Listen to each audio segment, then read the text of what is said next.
Over the past 2 years, we've talked to you about tamping paving stones. This is a critical step for proper installation. Properly tamping your paving stone project will have a profound effect on the effectiveness of the polymeric sand installation.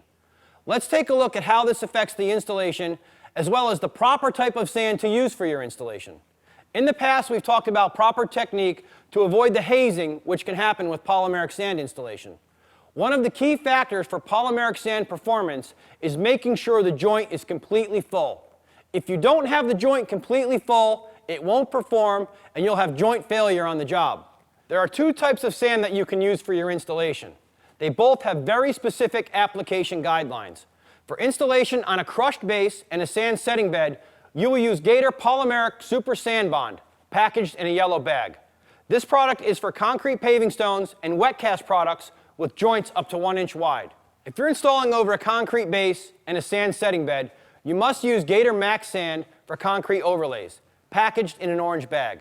This sand is designed to address additional moisture concerns that can develop with these type of installations. The sand has additional properties that will help the joint resist failure due to additional moisture in the setting bed course. In order for either of these to work, the installation must be done properly.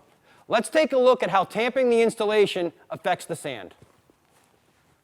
After the initial sweeping of the sand, there are always voids where the sand hasn't gone completely down between the pavers.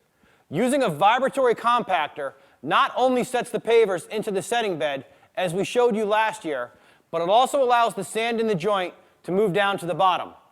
After your initial compaction, you'll notice voids in the top of the joint where sand was previously present. Additional sand should then be swept into that void that will completely fill the joint. Many contractors are leery to tamp larger slab-type pavers, such as our Ledgestone XL, for fear of cracking the units. Some contractors have begun to use a roller tamper to do this. These units are designed to use on larger slab-type pavers. When the sand installation is not done properly, the sand will shift down into the joint, leaving open space between the pavers. This allows water to move down between the pavers and will cause the sand to soften. In addition, the sand will hold moisture, leaving a wet appearance on the side of the paver.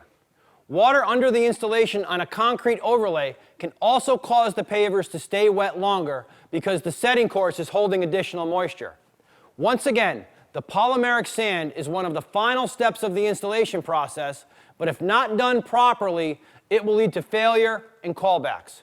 For those contractors that install over a concrete base, please refer back to one of our previous videos where we go over the proper installation details to address drainage and setting bed requirements.